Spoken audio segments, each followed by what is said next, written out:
Voilà, vous avez de quoi prier, hein, avec ce que je viens de dire. Vous avez de quoi vous tenir devant le Seigneur, hein, je peux vous le dire, tous les jours.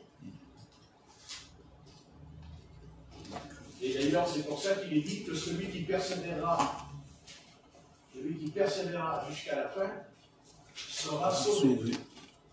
Amen. Ouais. Bien. On va lire dans Matthieu chapitre 4 et verset 1.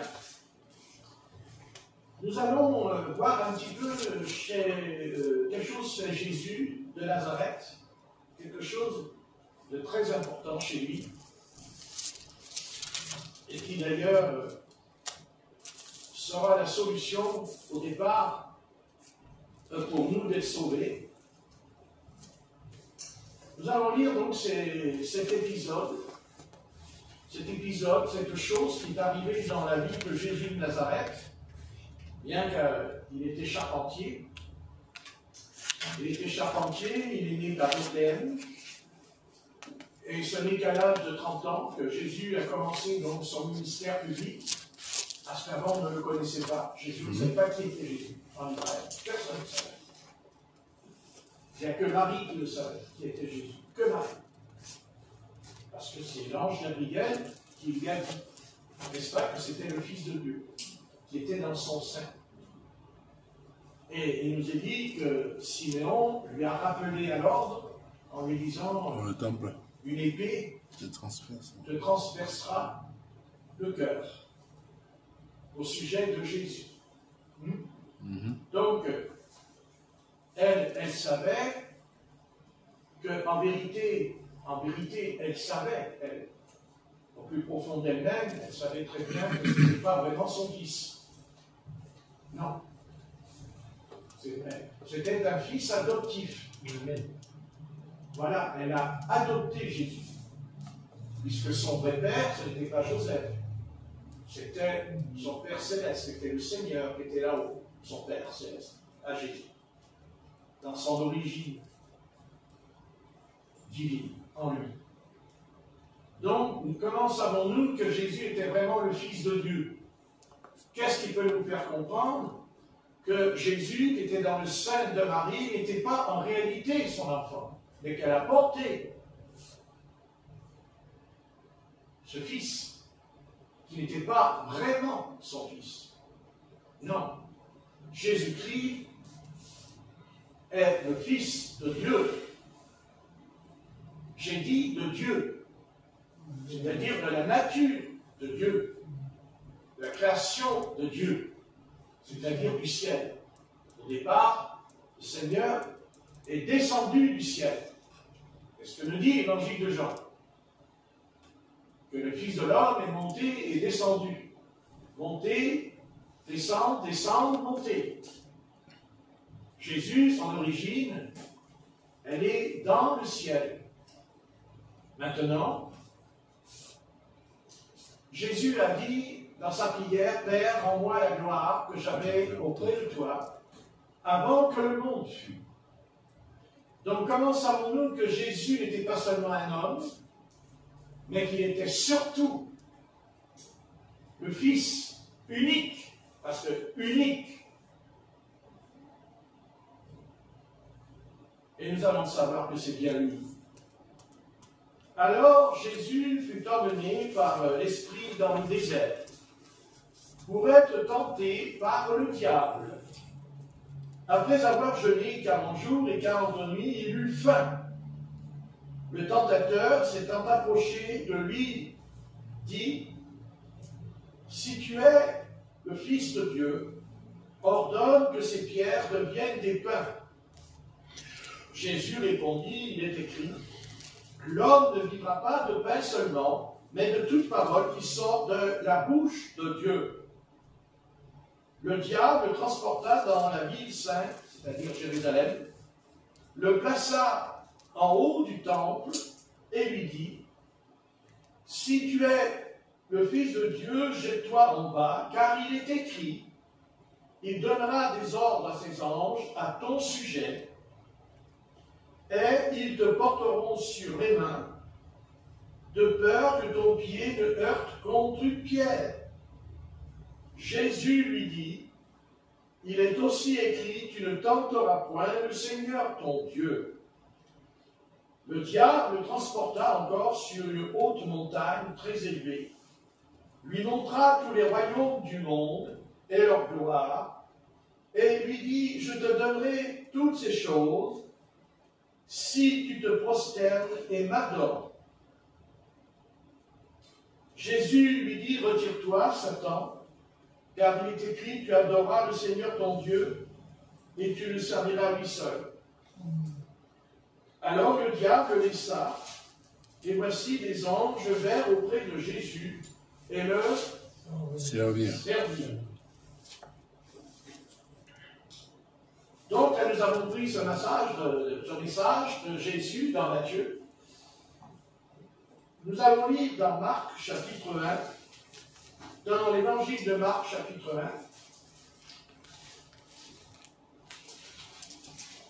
1, et nous lirons à partir du verset 12 à 13.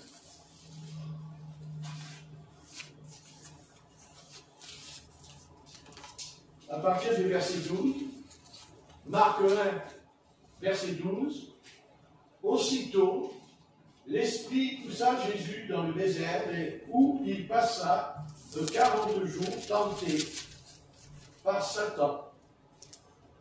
Il était avec les bêtes sauvages, et les anges le servaient.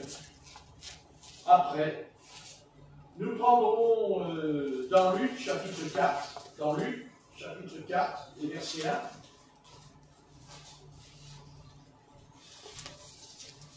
Luc, chapitre 4, et verset 1.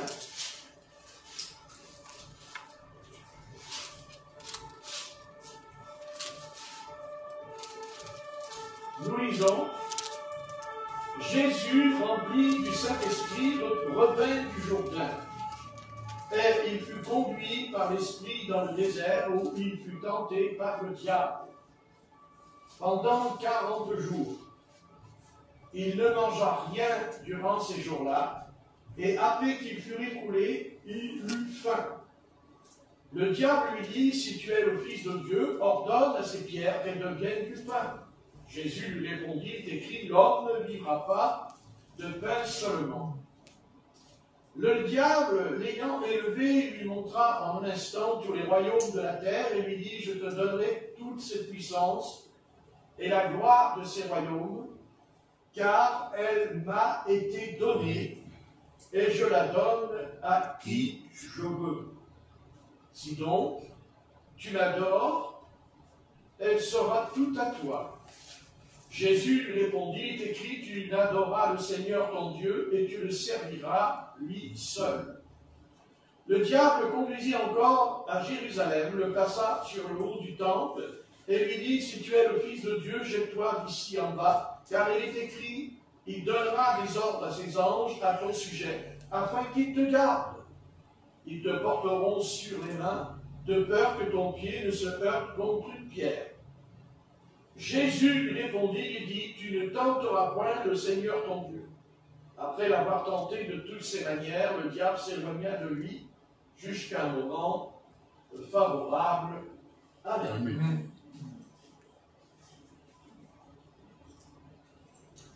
Donc, voici l'épreuve ultime, l'épreuve qu'aucun homme, aucun prophète, ni Moïse, ni Élie, aurait été capable de traverser cette épreuve et d'être vainqueur. Mais le Seigneur n'a pas infligé une telle épreuve à tous ces prophètes qui sont venus en Israël. Le Seigneur n'a pas imposé un tel test à ces prophètes. Jamais. Les prophètes hébreux ont eu des épreuves, ils sont passés par des moments difficiles dans leur vie. Et il y a c'est vrai un homme particulier qui a été testé par l'Éternel d'une manière très importante, qui d'ailleurs je ne sais même pas si nous on aurait été capable de le supporter, c'est Job. C'est Job. Mais Job n'a pas eu le test comme le Seigneur Jésus a dû passer par ce moment très particulier dans sa vie. Vous voyez, il ne s'agit pas de déclarer je suis le Fils de Dieu.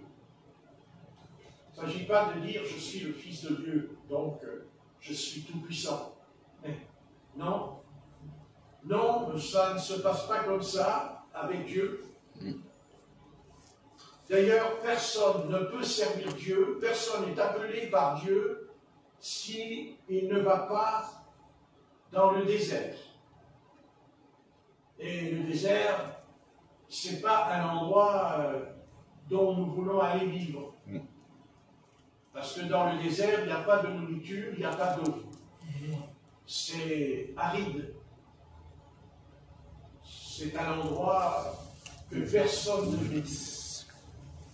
Et son Père Céleste a conduit son Fils dans le désert. Et c'est dans le désert que Jésus... Quel est le pire endroit? Quel est le pire endroit de pouvoir supporter cette épreuve, de ne pas pouvoir boire de l'eau, de ne pas manger, si ce n'est que dans le désert. Donc, il n'avait pas une grande possibilité pour lui de s'en sortir physiquement et aussi mentalement, parce que de ne pas boire et ne pas manger pendant 40 jours et 40 nuits, je pense que le maître n'a pas été très épais à la fin de ce jeûne, physiquement. D'ailleurs, c'est peut-être pour cela qu'il est écrit de lui qu'il n'avait ni beauté ni éclat pour attirer nos regards. Et je peux le comprendre, parce que de jeûner 40 jours et 40 nuits, je pense que ça a quand même des conséquences physiques. Même si Jésus était le Fils de Dieu, il était aussi un homme. D'ailleurs, il est appelé le Fils de l'homme. Donc, ça n'empêche pas chez lui que même s'il était capable de guérir des malades, même d'arrêter une perte de sang, n'empêche pas qu'il ait dit que Jésus, il s'est assis au pied de Jacob parce qu'il était fatigué. Et c'est pour cela qu'il peut nous comprendre. Et c'est pour cela qu'il peut venir à notre secours. Quand les choses ne tournent pas comme il faut pour nous, il intervient parce que lui, il est passé par là. Jésus-Christ n'est pas seulement... Jésus-Christ n'est pas cet être, vous savez, où on parle d'un principe que tout est angélique. Vous savez. Mais nous apprenons que les anges ne sont pas intervenus pendant ces 40 jours. Quand le Seigneur a jeûné 3 jours, 4 jours, il n'est pas dit qu'un ange est venu lui apporter de la nourriture. Il n'est pas venu l'aider. Non. Jésus-Christ de Nazareth, Jésus-Christ a fait quelque chose que personne n'était capable de faire. Jésus a fait quelque chose d'unique en lui dedans. C'est que d'abord, il a été capable de jeûner. Il a été capable de se priver pendant 40 jours et 40 nuits de nourriture en lui. Mais si ça avait été que ça encore, on peut encore s'en sortir. Mais Jésus, lui, il va affronter face à face, il va affronter Satan. Il va affronter Satan qui s'est opposé à l'Éternel, qui s'est opposé à lui dans Ézéchiel au chapitre 28, dans Ésaïe chapitre 14, Satan se présente comme un prince.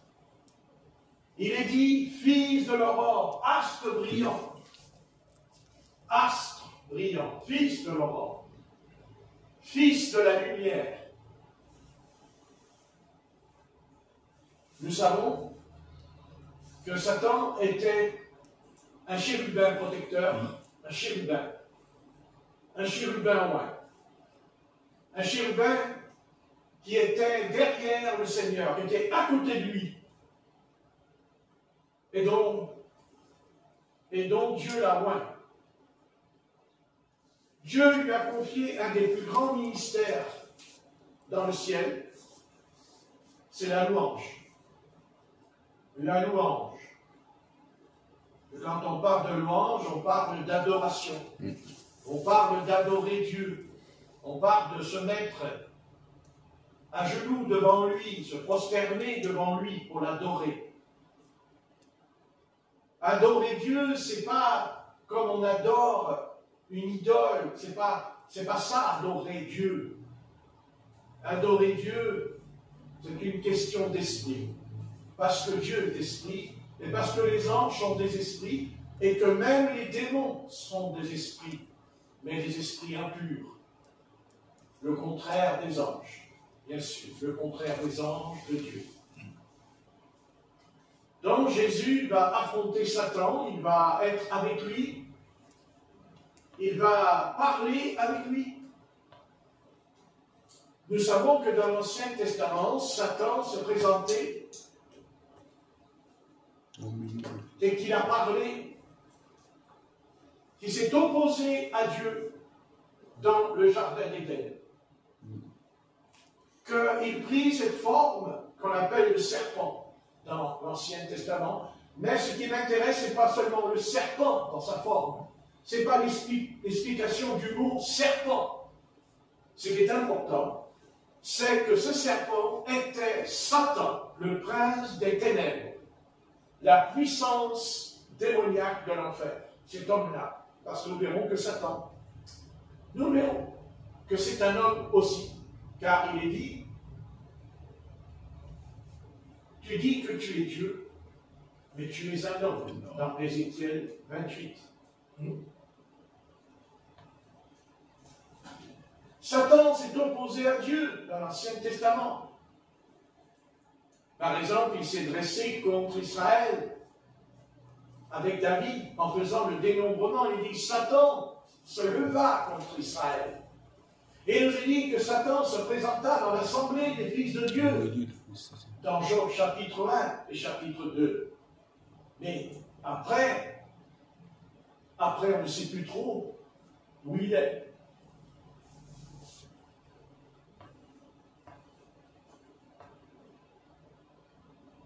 Mais quand il a vu que Jésus-Christ, le Fils de Dieu, était dans le ciel, est descendu sur la terre, et là, Satan, lui aussi, il est descendu du ciel. Ce qu'il n'a jamais fait dans l'Ancien Testament. Jamais. C'est quand le Seigneur Jésus est venu sur la terre que Satan, il nous est parlé de Satan qui vient sur la terre. Il vient sur la terre parce qu'il a vu que Jésus-Christ est descendu sur la terre. Il a compris et il a su que s'il pouvait faire tomber le Fils de Dieu, le faire tomber, c'est-à-dire à violer la parole, à violer le commandement, il a gagné le combat. Il a réussi son combat. Mais il a perdu. Parce que Jésus l'a vaincu. Parce que Jésus l'a vaincu. Vous voyez? Jésus, quand Satan a été vaincu par Jésus dans le désert de Judée, vous voyez, Satan n'a pas envoyé un démon. Il n'a pas envoyé un prince. Il n'a pas envoyé une autorité. Il n'a pas fait venir un démon. Lui-même est venu. Lui-même, il est descendu. Lui-même, il vient voir Jésus. Lui-même, il parle avec Jésus. Tous les deux, ensemble. Et bien sûr, il est malin et il est rusé. Parce qu'il a attendu 40 jours et 40 nuits pour venir le percuter. Car il comprit qu'il était faible, physiquement. Mais c'est le contraire qui s'est produit. c'est le contraire qui s'est produit. Quand Jésus dit à Simon-Pierre, ces deux sortes de démons ne sortent que par le jeûne et par la prière, ceci nous ramène à quelque chose que nous n'avons jamais pensé. C'est qu'en réalité, quand le Maître dit à Simon-Pierre, cette sorte de démons ne sort que par le jeûne. Ça veut dire que le démon, lui, savait ce que Jésus avait fait à leur père dans le désert. Parce que Satan est le père des démons. C'est un père, Satan. Et c'est un père qui est criminel, meurtrier et menteur. Pour vaincre les démons, il fallait que Jésus arrive à vaincre leur père. Pour vaincre les démons, il fallait que Jésus écrase Satan. Le vaincre. Et il va le vaincre. Parce que nous avons la preuve ici. Vous savez, avec lui, nous avons toujours la même rengaine. Nous avons toujours le même système avec lui. Et vous savez, là, il y en a qui pourraient dire, non, mais vous savez, c'est pas Satan qui était dans le désert. C'est vous qui dites que c'était Satan. C'est vous qui l'appelez Satan. Mais moi, je sais que c'est Satan. Nous savons que c'est Satan. Pourquoi? Parce qu'il va mentir à Jésus. Parce qu'il va dire un des mensonges les plus... Il faudrait être aveugle pour ne pas voir combien Satan va mentir. Et quand est-ce qu'il ment? Quand il a dit « Tous ces royaumes m'appartiennent et je les donne à qui je veux. » Non. Il a dit « Ils m'ont été donnés, ces royaumes. Ils m'ont été donnés. » Non. Dieu n'a jamais donné les nations à Satan. Dieu n'a jamais donné ce monde à Satan. C'est faux. Il l'a volé. Mais Dieu ne lui a pas donné. Il a volé ce qui appartenait au Seigneur. Parce que Satan, c'est un voleur. Et comme c'est un voleur, il va falloir qu'il camoufle ce vol en mensonge. Car c'est sa racine chez lui. Et qu'on retrouvera toujours dans sa nature que c'est un menteur, que c'est un imposteur et que c'est un séducteur. Et pour terminer, quand il n'a pas réussi, c'est un meurtrier et un criminel. Parce que c'est tout ce qu'il sait faire. Tuer sa proie quand il n'a pas pu l'attraper dans son filet. Donc il faut bien qu'il la tue, puisque c'est son but au départ. Il commence d'abord par la séduction. Et la séduction de Satan est quelque chose de terrible en lui, c'est qu'il se sert et il connaît la Bible. Il connaît l'Écriture sainte. Et il est capable de les citer au bon moment, quand il faut bien les citer, quand le moment est favorable pour lui. Et personne n'aurait pu vaincre Satan. Personne ici n'aurait pu vaincre cet être. Personne. Il n'y a que Dieu qui peut vaincre cet être. Il n'y a que Dieu qui peut lui écraser la tête. D'ailleurs, Jésus, dans le désert, ici, quand il est avec Satan, eh bien, s'accomplit la prophétie biblique. La prophétie qui se trouve dans Genèse 3, quand le Seigneur dit à Ève, tu lui écraseras la tête du serpent. C'est pas elle. C'est Jésus de Nazareth qui a écrasé la tête du serpent dans le désert, ici, pendant qu'il jeûne 40 jours et 40 nuits. Et vous voyez, Satan ne dit pas que Jésus n'est pas capable de changer les pains, les pierres en pain. C'est ce qu'il lui dit en premier. Vas-y, tu n'as pas mangé, attrape les cailloux qu'il y a dans le désert et change-les en pain.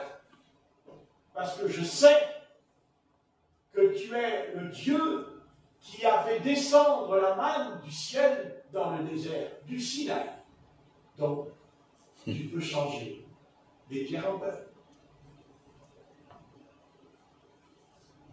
Satan ne remet pas en question, il ne remet pas en question la parole.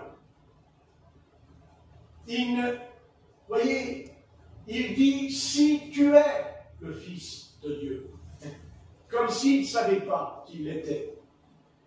Pour qui nous prend-il? Il savait que Jésus était le Fils de Dieu. Mais écoutez, s'il s'est dérangé au point de descendre, au point de venir dans le désert avec lui, tous les deux, c'est qu'il y a quelque chose qui le gênait, n'est-ce pas? Oui. Amen. Et il savait qu'il ne pouvait pas faire tomber Jésus, mais il a tenté quelque chose de ce qui s'appelle la subtilité en lui. Et je vais vous le dire. Le doute. Le doute.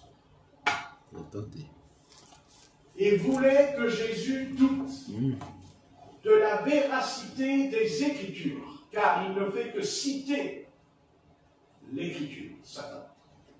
Donc il dit, pas que c'est pas vrai, mais il dit, comme il a dit à Ève, qu'est-ce qu'il dit à Ève, n'est-ce pas?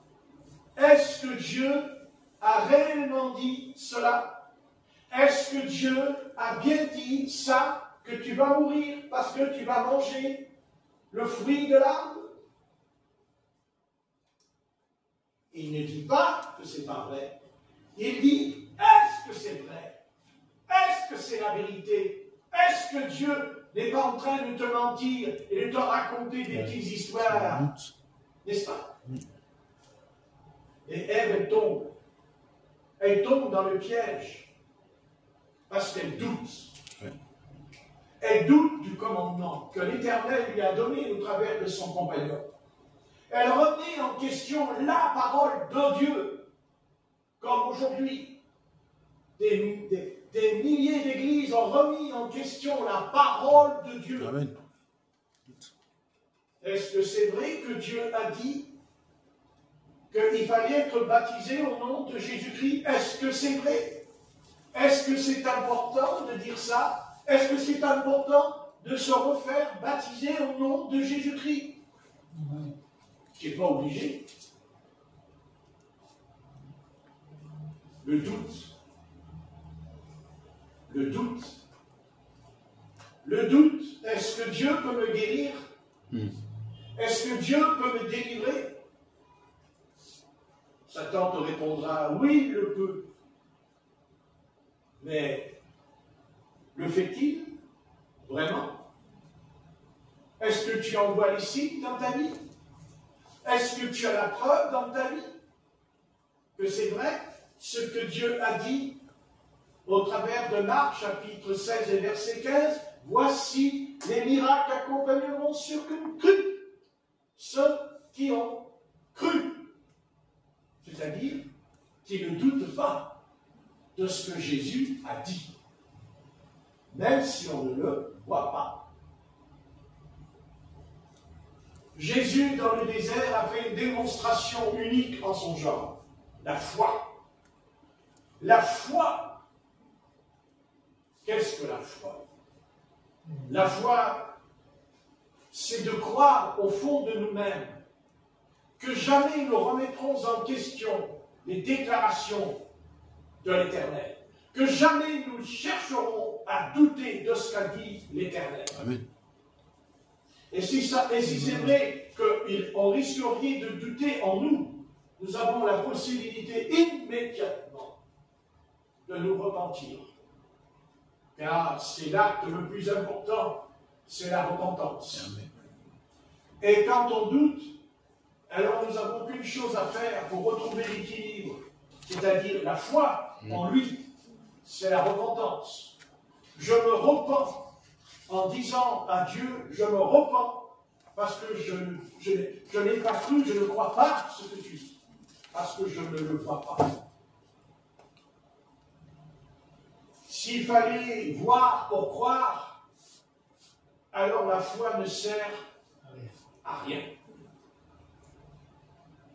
Qu'est-ce que c'est que la foi? La vraie foi, c'est un test. C'est un test. Qu'est-ce que c'est un test? C'est ce que Jésus est en train de vivre là, dans ce que nous avons lu. Jésus est testé, ce qu'on appelle dans la Bible une épreuve. Jésus-Christ, avant de commencer un ministère si puissant, car nul n'a été comme Jésus en tant que prophète, puisque son chemin d'Emmaüs, ils ont dit un puissant prophète. Un puissant prophète. Jésus est un prophète. C'est certain. Mais, vous voyez, le commencement de la victoire du Christ, la victoire du Seigneur Jésus-Christ, cette victoire énorme qu'il a remportée, nous pensons que c'est sur la croix de Golgotha. La croix de Golgotha n'est que la finalité, n'est que l'aboutissement du test que le Seigneur a commencé en lui dans le désert de Judée. Là, quand il sortira du Jourdain, quand à la suite de son baptême d'eau par immersion, baptisé par Jean-Baptiste, c'est là le test. Il est envoyé dans le désert pour affronter non pas les pharisiens, non pas les sadducéens, non pas les faux prophètes ou les faux docteurs. Il est en face, non pas d'un démon, il est en face de Satan, la puissance de Satan, en personne. Ce n'est pas seulement une puissance, c'est une personne, Satan. C'est une personne qui veut ta mort, qui veut te tuer, qui veut te détruire, et qui fera tout pour te tuer. Tout pour te tuer.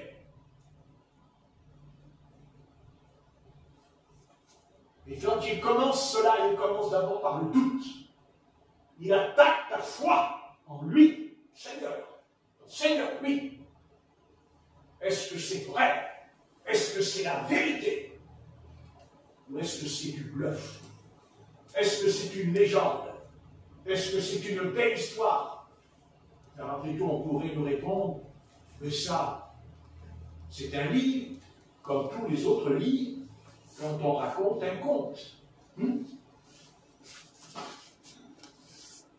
Mais ça, ce n'est pas un conte.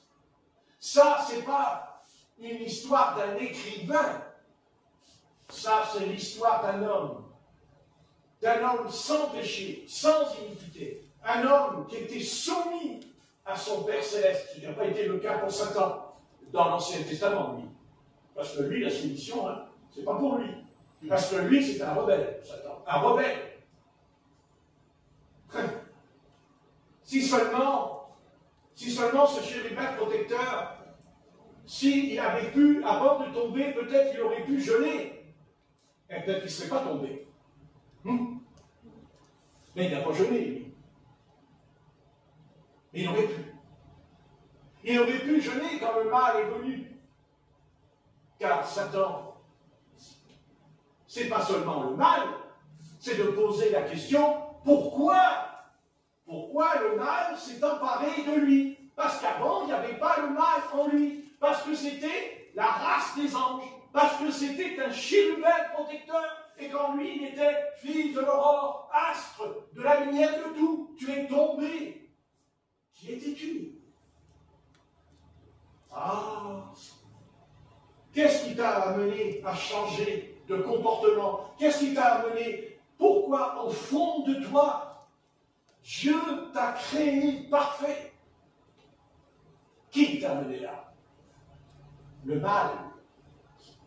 Qu'est-ce que le mal? Ah, ça alors c'est un mystère, le mal.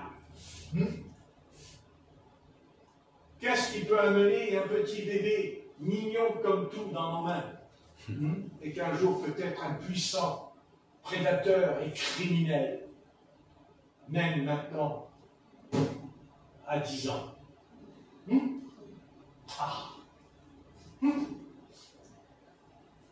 D'où vient le mal? Certains vous diront, mais le mal, c'est Satan, bien sûr, puisque il le fait tous les jours, le mal. Mais il n'a pas toujours été Satan. Il n'a pas toujours été ce personnage qui est là dans le désert, avec le maître dans le désert. N'est-ce pas? Hein? Amen.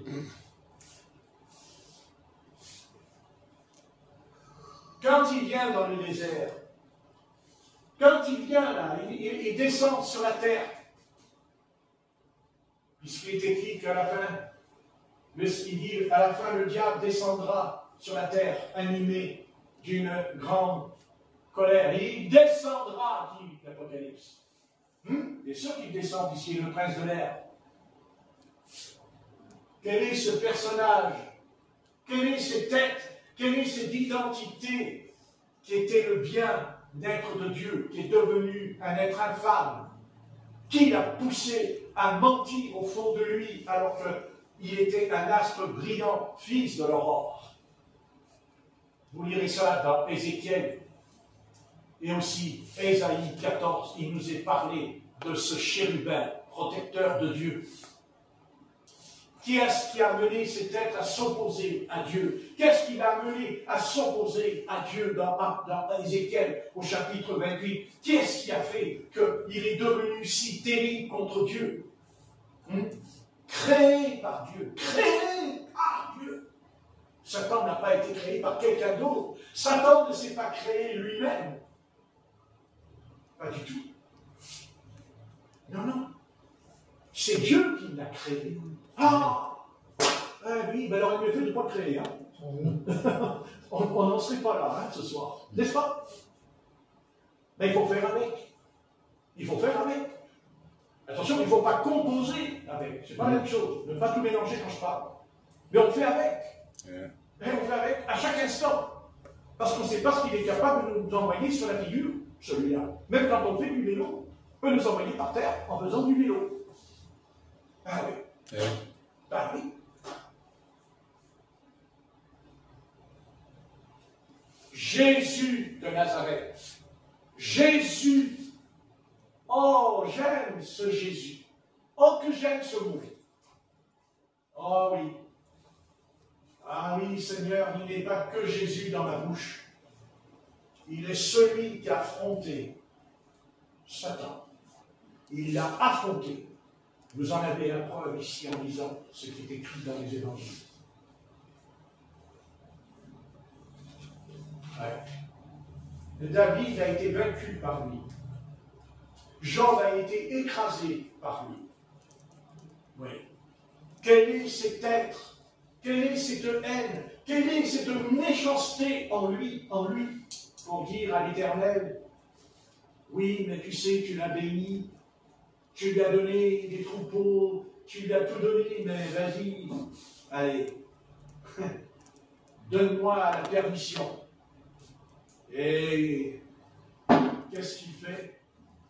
Il lui balance un ulcère dans l'estomac.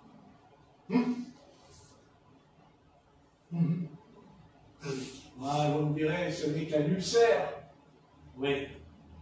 Mais si tu n'es pas guéri, tu en meurs. Ah oui. Est-ce qu'il a eu compassion? Est-ce qu'il a su reconnaître que quand Dieu lui a dit quoi? Il n'y a personne comme lui sur la terre. Il me sert jour et nuit. Il n'a pas dit le contraire. Il n'a jamais dit le contraire. Mais il a dit oui, mais. Oui, mais. Si tu me laisses entre mes mains, si tu me donnes la permission de le contrôler, on verra bien. On verra bien.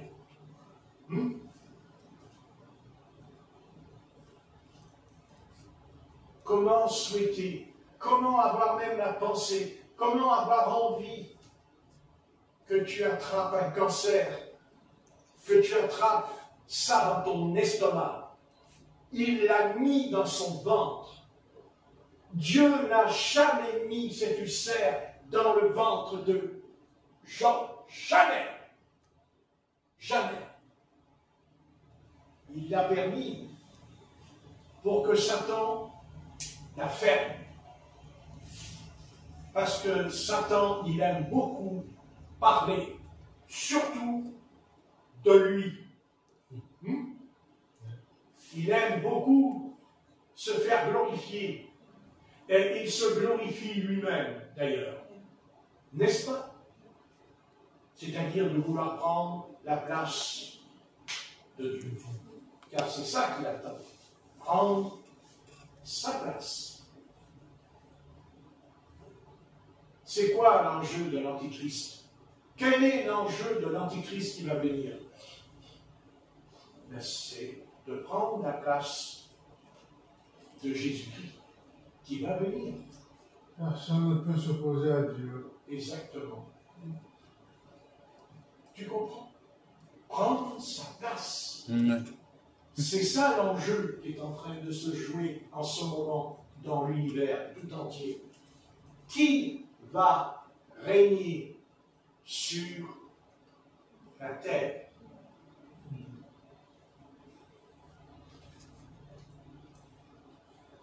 Satan, pourquoi Satan il veut toujours s'en prendre à la terre? Pourquoi il faut qu'il attaque la terre? Pourquoi? Pourquoi il veut foutre en l'air la création, la terre, la nature, les animaux, les hommes? Pourquoi?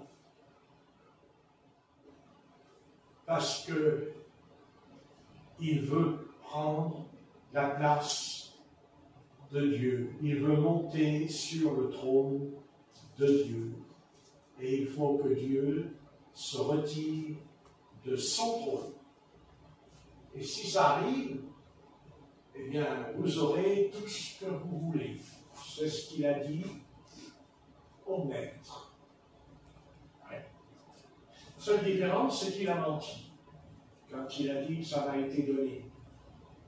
Non. Non, Dieu ne lui a jamais donné les royaumes. Dieu ne lui a jamais donné les nations. Jamais. Non. Il les a volés. Parce que c'est un voleur. Et c'est surtout, pour vous rafraîchir un peu toute la mémoire, si vous m'écoutez, là, avec Canera, il veut surtout voler ton âme. Car il est très intéressé par ton âme, Satan. Pourquoi? Parce que ton âme est éternelle. Tout simplement. Elle est éternelle.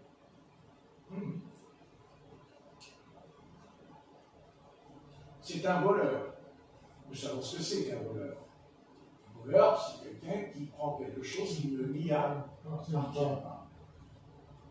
C'est-à-dire qu'il prend quelque chose dont il n'en est pas le propriétaire. Donc, s'il veut s'emparer d'une propriété, il faut qu'il le vole. Soit il va le voler par la séduction, ou soit par la violence. Et pourquoi il vole? Mais parce qu'il ne possède pas, parce que Dieu ne lui a jamais donné. Donc si Dieu lui a donné, il ne peut pas être un voleur, puisqu'il dit que ça lui a été donné. Non, ça ne lui a pas été donné, parce que sachez que toutes les nations sont contrôlées par le Tout-Puissant, même encore ce soir. Amen. Car il n'arrivera jamais rien sans que Dieu l'ait décidé dans son conseil. Mais Voilà. Voilà en quoi le Seigneur Jésus est un être. On n'a pas de mots, on n'a pas de phrase quand on lit ce que le Seigneur a fait dans le désert avec lui. Mais on sait une chose. On sait une chose. Une chose qui doit nous encourager. Quelque chose qui doit nous rendre comment? Quelque chose qui va nous donner d'être déterminés. Déterminés. Dont nous serons confrontés avec lui. Parce que ça, nous serons confrontés avec lui. C'est l'Antéchrist. L'Antéchrist. Qui est Satan. dans cet homme, ou qui prendra la forme d'un homme. Pourquoi pas, après tout? C'est un personnage. C'est un personnage, Satan. Et ce personnage ne sera plus simplement lu dans la Bible comme nous le faisons ce soir. Mais nous allons être confrontés à lui, physiquement et mentalement. Mais oui, qu'est-ce que vous croyez? Que la récréation va encore durer 1000 ans? Non. Non. Il est en train de jouer sa dernière carte ce soir. Parce qu'il a, vous savez que Satan c'est un joueur. Vous ne savez pas ça? C'est un joueur. Il a des cartes en main, Satan. Et il joue. Mais quand il joue, il triche. Vous savez ce que c'est qu'un tricheur? Un tricheur, s'il triche, ça veut dire qu'il n'a pas gagné. Puisqu'il a triché. Mais il veut gagner. Mais il ne gagnera pas. Ça non. D'abord, il ne veut pas gagner. Il ne veut pas gagner parce qu'il est vaincu. Mais il le sait. Mais il ne veut pas l'admettre. Il ne veut pas le reconnaître. Autrement, il ne serait pas Satan. Il ne serait plus Satan s'il reconnaissait qu'il a été vaincu. Mais il ne reconnaîtra jamais qu'il est vaincu. Parce que le mal qui est en lui, qui est entré en lui, je ne suis pas d'accord. Il n'est pas le mal lui-même, c'est pas vrai. Il est entré en lui. C'est certain. Et ce mal a un nom. Ce mal a un nom, bien aimé. Oui, et vous savez, on en est tous atteints. L'orgueil. L'orgueil. L'orgueil. N'est-ce pas? Voilà notre perte, voilà notre chute, qui pourrait nous coûter cher. L'orgueil. Vous savez, on peut tomber dans certains péchés. D'ailleurs, aucun péché n'est pur, aucun péché n'est saint. Ah oui. Mais il y a un péché qui est très particulier. C'est l'orgueil. Parce qu'il nous amène à jamais admettre et à reconnaître que nous avons tort. Jamais. L'orgueil, c'est pas seulement des mots, c'est le mal. C'est le mal. C'est ce que dit la Bible, l'orgueil des nations. Voyez? L'orgueil. Mais qu'est-ce que l'orgueil? Eh bien, l'orgueil va jusqu'à tirer un missile, jusqu'à tirer des centaines de missiles, des bombes, sur les hommes, sur les femmes, sur les enfants. L'orgueil, c'est le péché qui nous rend aveugles. C'est le péché qui nous empêche de voir et de discerner ce qui est bien et ce qui est mal. L'orgueil, c'est un état de confusion. C'est le pire de la confusion. Parce que c'est lui qui nous conduit à un vilain mot. Et ce vilain mot n'est pas pour le monde, mais ce vilain mot est dans l'Église. L'apostasie. L'apostasie. Incapable de discerner les textes de l'Écriture. Et pourtant, vous savez, je pourrais en citer deux. Et combien ils sont violés, dénaturés dans l'Église de Jésus-Christ ce soir. N'est-il pas écrit qu'il est une honte pour l'homme de porter des cheveux longs? N'est-il pas écrit que la femme qui se coupe les cheveux a coupé son voile quand elle prie, parce qu'il y a les anges au-dessus de sa tête, parce qu'elle peut prophétiser dans l'assemblée? Simplement ces deux déjà. Ces deux-là. Mais n'est-ce pas lui, n'est-ce pas Satan qui se tient derrière ces choses? Car l'adversaire, car diable veut dire en grec l'adversaire, diabolos. N'est-ce pas celui qui s'oppose pas seulement à Dieu dans le sens qu'on dit Dieu qui est esprit, mais qui s'oppose à la parole, au commandement que Dieu nous a donné. L'ordre qui nous a été donné. Voilà la rébellion. Esprit rebelle, démon de la rébellion. Je sais que le monde est rempli de démons. Regardez, de toute façon, quand Jésus a été dans le désert chasser Satan, il a combattu. Vous savez, quand Jésus ressort, normalement, il aurait dû ne plus avoir affaire à lui, puisqu'il l'a vaincu. Ça, c'est le contraire. Parce qu'il dit que Jésus, dans Marc 1, verset 1, quand il sort du désert, il rentre dans la synagogue, et puis là, il y a un démon qui commence à lui parler. Nous savons qui tu es. Mais comment ils le savent? Mais parce que c'est Satan qui leur a dit. Vous croyez que Satan ne leur a pas dit, là, quand Jésus est sorti du désert et qu'il est parti? Vous pensez que Satan, il n'a pas dit à tous ces sujets, vous savez, j'ai été vaincu par Jésus de Nazareth. Vous savez qui m'a vaincu? Bien sûr que Satan le savait, que Jésus l'a vaincu. Personne n'a vaincu Satan. Bien sûr, vous me direz, oui, mais Dieu, il a vaincu Satan. Oui, mais ça ne suffit pas. Dieu, lui, peut vaincre Satan. Il est Dieu. Mais là, non.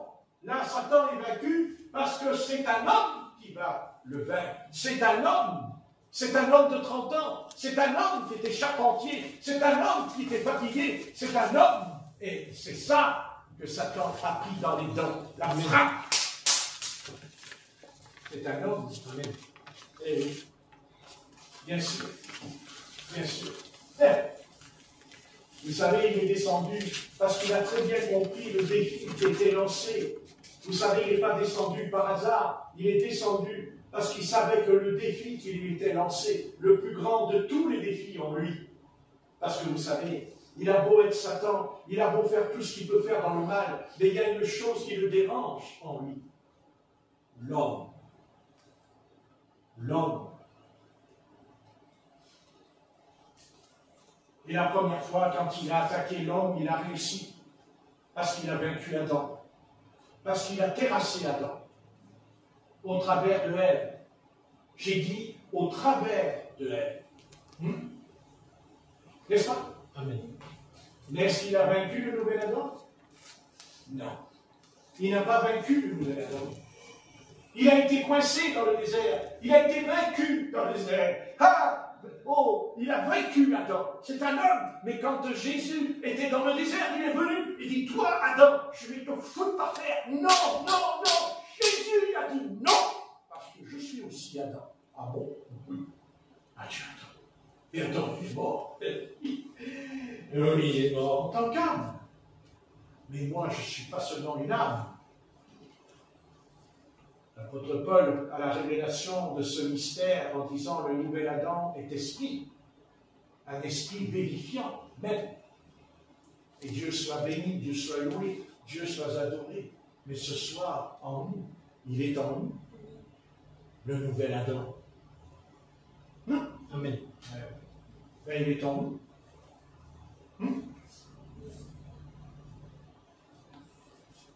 Il est en nous. C'est Christ. C'est Christ. Et quand je dis Christ, je veux dire le Saint-Esprit, le roi.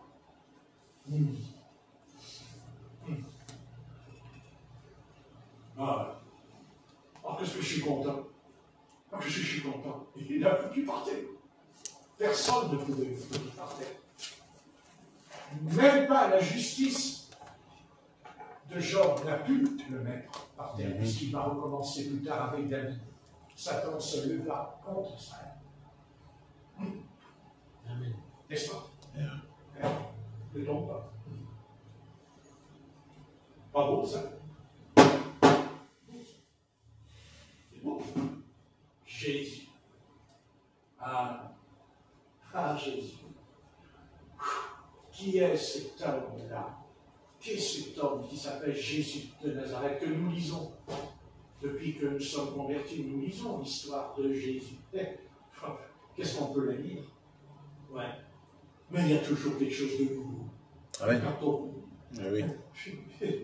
On ne peut pas rester sans quelque chose de nouveau quand on lit le ministère de Jésus. Quel est quel est ce petit bonhomme? Parce que je suis sûr qu'il n'était pas bien grand. Oh, non. Non. Quel est ce petit homme, ouais, qui fabriquait des chaises, qui faisait et là, Satan vient dans le désert, Satan descend devant ce charpentier, je descends. Hein? La confrontation tous les deux. Mais c'était entre Dieu et Satan. Oui.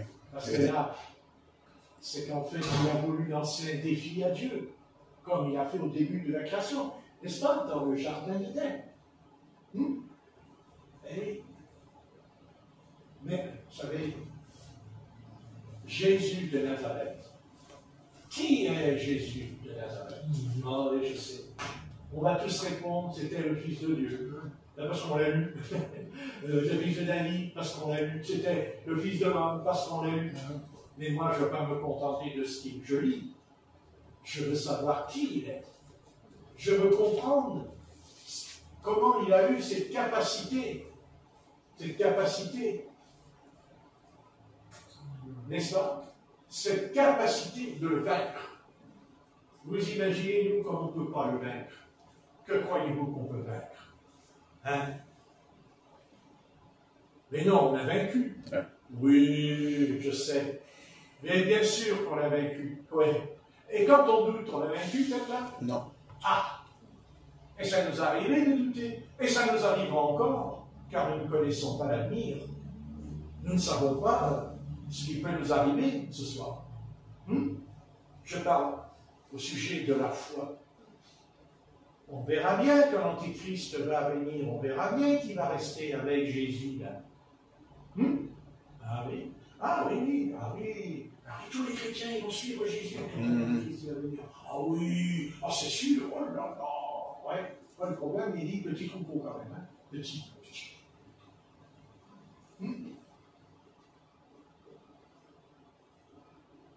Voilà Jésus, tu es le soleil de justice. Mais qu'est-ce que le soleil, n'est-ce pas? Bien ami, l'apôtre Pierre l'a dit, l'Apocalypse l'a dit. Le soleil de justice. Le soleil qui représente, veut dire une force, la lumière de la force. Qui a pu vaincre cet astre brillant? Qui a pu vaincre?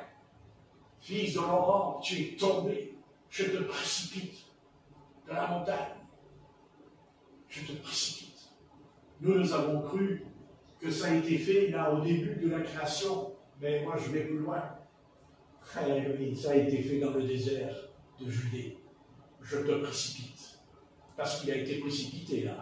Là, je peux vous le dire. Il a tellement été précipité que tous les démons qui étaient en Israël se sont déchaînés. Déchaînés.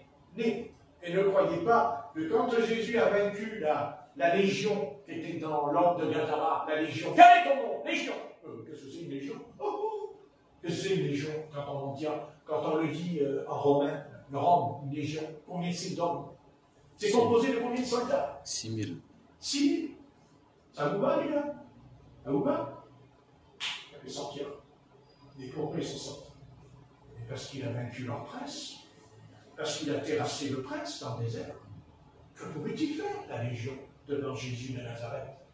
Est-ce que Jésus aurait pu très bien vaincre cette légion? Il aurait pu rencontrer cet homme en disant, voilà, moi je suis Jésus de Nazareth, je suis le Fils de Dieu, vous allez voir, vous allez décamper, vous allez sortir de cet homme et tout. Non, c'est parce que Jésus d'abord, il a passé par l'épreuve, parce que Jésus a passé par le test, parce que Jésus a été éprouvé dans le désert. Mais éprouvé de quoi? De ne pas manger pendant 40 jours et 40 nuits. C'est pas une épreuve, ça. Ah oui. Ah non, c'est pas une épreuve. Non, il se fait imposer lui-même, hein, vous savez. Oui, c'est comme les hindous, vous savez. Jésus, c'est un hindou. Les hindous, ils jeûnent, les hindous. Non, mais Jésus, il n'a pas jeûné parce que c'est un hindou. Non, il a jeûné parce que c'est son Père Céleste qui lui a demandé. Car il a dit, je ne fais rien de moi-même. Mais je fais ce que le Père me dit, ce que le Père me montre, ce que le Père me révèle. ça qu'il va falloir bien comprendre. Ce n'est pas moi, c'est le Père qui est en moi. Parce que si c'était Jésus qui l'a fait lui-même, alors Jésus est rebelle. Il est rebelle. Mais si. Ah ben si. Il est rebelle. Mais Jésus n'est pas rebelle. Parce qu'il a dit, c'est pas moi, c'est mon Père. Amen. En moi qui fait les œuvres. Mon Père, il a dit. Il a dit, je ne voulais pas croire en moi, il a dit, mais croyez en mon Père. Il a dit la phrase dans l'évangile de Jean. Mais croyez en mon Père, si vous ne voulez pas croire en moi.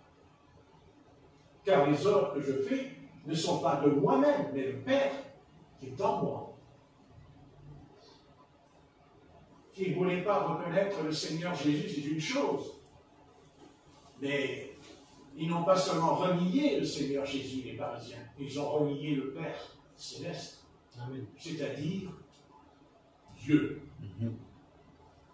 Cet esprit qui était déjà dans Israël en sortant d'Égypte, car n'est-ce pas là la force démoniaque, si ce n'est que la rébellion?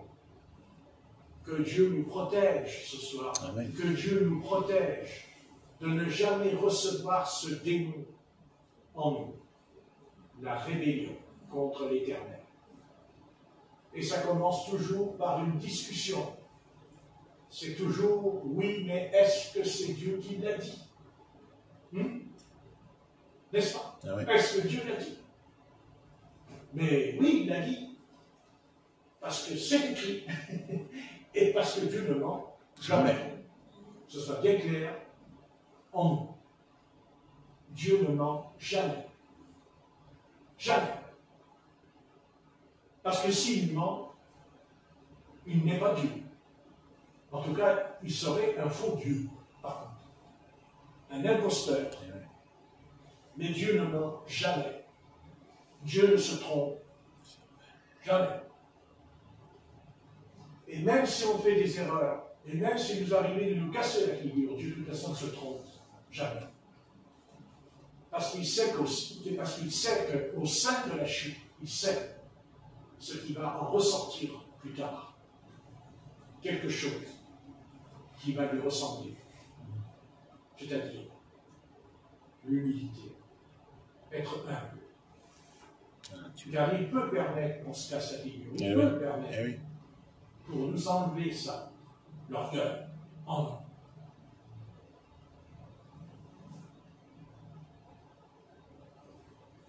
Voilà ce Jésus, le merveilleux Jésus. Ah oui, il a fait des choses, Jésus, c'est sûr. Il a guéri des paralytiques, il a ressuscité Lazare, mais c'était énorme. Mais là, dans le désert, oh là, ah oui, Seigneur, dans le désert. Déjà, de ne pas manger, parce que boire, ce n'est pas écrit. Il dit, il n'a pas mangé, pas écrit qu'il n'a pas bu. Vous pourrez dire, ce n'est pas écrit. Amen. Il dit, il n'a pas mangé. Ouais. Mais ça ne fait rien, il n'a pas mangé. De toute façon, c'est sûr qu'il n'avait pas mangé, parce que pourquoi les anges sont-ils venus lui apporter à manger? Ils ne voient pas pourquoi des anges vont venir lui apporter à manger s'il aurait mangé peut-être un jour. Mais le Seigneur ne triche pas. D'ailleurs, s'il avait triché, Satan lui aurait dit. Ah oui, il lui aurait dit. Ben, il lui aurait dit, c'est pas la peine de changer les pierres en pain, puisque tu as déjà mangé quelque chose. Ça fait penser à un frère, quand j'allais à l'église de Dominique Barbuy, pasteur, c'était rigolo. Parce qu'il jeûnait une fois par mois, le dimanche. Non, moi, je savais de toute façon, moi, on ne peut pas l'aimer. Peut-être qu'on peut aimer le frappatif, on ne peut pas l'aimer, peut-être. Moi, j'étais rentré, et puis je suis revenu. Et puis au loin, je voyais les arbustes qui bougeaient. Les arbustes, ils bougeaient. Je dis, c'est bizarre. J'ai dit, c'est bizarre. Mais pourquoi les arbres, ils bougent là-bas? Il n'y a rien. Qu'est-ce que c'est ces arbres? Qu'est-ce qu'ils ont les arbres à bouger comme ça? Vous savez, les arbustes comme ça, carrés, la contaille. Vous voyez? il était en dessous le préau devant l'assemblée oui, il y avait un blanc rappel, il ne pouvait pas aller voir, il y avait une haie. Quand on rentrait sur le côté, il y avait une haie, il y avait des arbustes, vous savez. Et moi, je voyais au loin. Je suis arrivé à pied, mon petit cartable, et puis au loin, j'ai dit, qu'est-ce que c'est que ce truc? Alors, vous savez, je disais, qu'est-ce que je fais? Je dis, mais je rentre dans les arbustes, dedans. Je rentre dans les arbustes, vous savez, la tête et tout. Et je voyais un frère qui était en train de manger des tablettes de chocolat. Et je lui ai dit, mais vous n'êtes pas en train de jeûner? Vous n'êtes pas en train de jeûner? Mais j'ai dit, mais mon frère, à quoi ça sert de faire ça? Mais mes frères, mais il vaut mieux pas jeûner. Ne le fais pas. Tu dis, comme moi j'ai fait. Moi je suis parti parce que moi je n'ai pas jeûné. Mais je m'en vais, je suis revenu. Mais moi, on ne me force pas. C'est pas parce que l'Église a dit qu'il faut jeûner qu'on va le faire. C'est personnel, c'est personnel ça. Tout le monde n'est pas capable de jeûner. Quelqu'un peut jeûner, mais il peut aussi tomber malade après dans l'après-midi, pas avoir un malaise. Il faut comprendre toutes ces choses. Ce n'est pas la peine de te cacher et de manger des tablettes de chocolat et que tu retournes après dans l'assemblée et après, devant tout le monde, on dit mais nous avons jeûné. C'est grave ça, de faire ça. C'est très grave pour la personne. Parce que son âme, elle se trompe. Il vaut mieux aller voir le pasteur en disant, pasteur, je m'excuse, moi je n'arriverai pas, bon, je vais rentrer, je vais manger, parce que je ne vais quand même pas manger un sandwich dans l'assemblée devant tout le monde. Évidemment. Hein? Mais on le dit. On ne triche pas. On ne ment pas. Parce que tu fais croire à tout le monde que tu as jeûné. Ça fait spirituel. Ça fait quelqu'un de Dieu qui jeûne avant de manger. Ça projette quelque chose qui est faux, puisque ce n'est pas vrai. Donc tu trompes ton sauveur, tu trompes ton maître. Eh oui. Mais quand on fait ça, c'est parce qu'en vérité, dans notre vie, il y a autre chose. C'est que dans ta vie, quelque chose n'est pas net. Ouais, tout à fait. Que ce n'est pas le fait de faire ça, c'est qu'il y a quelque chose d'autre avant déjà qui ne va pas.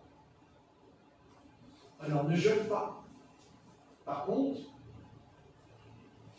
repens-toi. Repens-toi, amen. Parce que jeûner, ce n'est pas de louper un repas. Jeûner, c'est un jour où on va se repentir. On a envie de se repentir. On a envie de demander pardon à Dieu. D'ailleurs, le peuple d'Israël jeûne une fois par an, qui s'appelle le grand pardon, qui est lié à la repentance. Vous pouvez leur demander si vous voulez à des rabbins, ils vous diront. La repentance. Quand on jeûne, c'est qu'on se repent. C'est qu'on montre à Dieu quand on ne mange pas, c'est-à-dire que ne mangeant pas, on montre à Dieu que nous sommes sincères. Pourquoi? Parce qu'on sait qu'on a envie de manger, qu'à un moment donné, on a faim, ce qui est légitime. Mais on veut montrer à Dieu qu'on se repent. On montre à Dieu qu'on regrette ce qu'on a fait. Alors je te le montre, Seigneur, tu vois, aujourd'hui je ne mangerai pas pour te montrer cette chose, parce que j'ai envie aussi de me purifier. J'ai envie de me purifier, de me sanctifier. Parce que c'était la loi dans l'Ancien Testament, c'était la loi dans Moïse, au sujet de la repentance. Le jeûne a plusieurs facteurs. On peut jeûner aussi pour remporter une victoire contre l'adversaire. On peut jeûner pour vaincre même une maladie qui ne s'en va pas en nous. Dieu, tout ça, il le voit. Mais il ne faut pas tricher. Mais oui, tout à fait. Il ne faut pas tricher avec le Seigneur. Il ne faut pas mentir au Seigneur. Il ne faut pas jouer la comédie avec lui. Ça ne nous mènera nulle part, tout ça. Ça ne mène nulle part, d'ailleurs. Si, ça mène à la confusion, ça mène au doute. Et surtout, on ne fait pas de progrès. On ne fait plus de progrès dans la foi. On est en train de rétrograder. Vous savez ce que c'est, rétrograder? Ça veut dire ralentir, reculer. Et le Seigneur ne dit pas que tu recules, il dit avancez. Il dit allez de l'avant. Allez de l'avant. Mais il dit aussi déposez vos fardeaux. Ouais. C'est ça. On ne peut pas, si on a des fardeaux, c'est lourd, mais on ne peut pas courir s'il y a des choses dans ta vie qui t'encombrent ta vie. Il faut que tu te dépouilles de ce qui t'encombre, de ce qui te gêne pour avancer. D'ailleurs, qu'est-ce qui pourrait amener le réveil si ce n'est que de se poser cette question tous les jours en se levant le matin? Est-ce que j'ai fait des progrès? Est-ce que j'ai avancé? Est-ce que j'ai pu me débarrasser de cette chose que je sais que je ne dois pas continuer? Mais je continue quand même. On n'avance plus. Et si on n'avance plus, qu'est-ce qu'il fait Dieu pour nous sauver? Pour nous sauver, je parle au peuple de Dieu. Je ne parle pas aux païens. Je parle au peuple de Dieu. Qu'est-ce qu'il fait Dieu quand il voit que son peuple n'avance plus? Qu'est-ce qu'il fait? Eh bien, il l'envoie dans le désert. Il n'a pas le choix. Il nous envoie dans le désert. Parce que dans le désert, il a dit, je parlerai à la vigne. Il dit, je vais instruire la vigne dans le désert, dans Jérémie. C'est ce que l'Éternel a fait. Pourquoi l'Éternel a déporté Israël? Pourquoi Dieu a conduit Israël à Babylone? Pourquoi? Parce qu'il l'a envoyé dans le désert pendant 70 ans pour lui parler. Non pas pour lui parler au travers des prophètes, lui parler au travers de l'épreuve, au travers des épreuves. Eh oui. Ben, si on a besoin d'épreuves pour comprendre, enfin, moi je n'ai pas envie d'avoir des épreuves. Maintenant, si j'en ai, mais je n'ai pas envie. Moi, vous savez, je ne cherche pas les épreuves. Ah non, ah non. Moi, je cherche le bien-être. Moi, je veux vivre en paix. Je veux bien manger, bien dormir, bien m'habiller. Enfin, je ne suis pas trop habillé, ça, c'est pas grave. Enfin, mais je veux dire, je suis tranquille. Je n'ai pas envie de démarrer les bricoles. Maintenant, s'il y en a, je dis, Seigneur, que ta volonté se faite. Mais elles ne seront pas dues parce que je les cherche ou parce que je les ai provoquées par ma conduite, par mon comportement. Le Seigneur n'a jamais dit qu'il veut, enfin, Dieu n'a pas dit, je vais t'envoyer les malédictions. Il a dit, si tu obéis à ma voix, si tu observes mes commandements, il a dit, je te bénirai. Et il a dit, si tu fais le contraire, je te maudirai. Alors, écoutez, on n'a pas besoin d'aller à l'école pour comprendre qu'il y a un livre dans l'Ancien Testament, dans Deutéronome, il dit, le livre de la malédiction et le livre de la malédiction et de la bénédiction. C'est marqué, il y a deux livres. On n'a qu'à les lire. Hein? Ben, il faut les lire. Bien. Donc, c'est pas compliqué. Voilà. Ça change un peu de mon sujet. Ben, je ne peux pas rester toujours sur ce sujet jusqu'au sommeil. Mais bon, non, j'arrête parce que ça doit tourner à l'aiguille. Non, parce que si Dieu voulait faire une bénédiction pour moi ce soir, c'est qu'il règle l'aiguille des montres. Je serais béni, Seigneur. Je serais content. Je dirais, il n'y a plus d'aiguille. Voilà. Oh Dieu, enlève tous les horloges, enlève les montres. Plus de montres, plus d'horloges. Comme ça, vous ne savez pas quelle heure il est. Yeah. Ah, non. Et vous pouvez rentrer à minuit, peut-être. Puisque vous ne savez pas. Yeah. Ah, ouais. Enfin, vous êtes fatigué le matin quand vous le voyez, c'est sûr.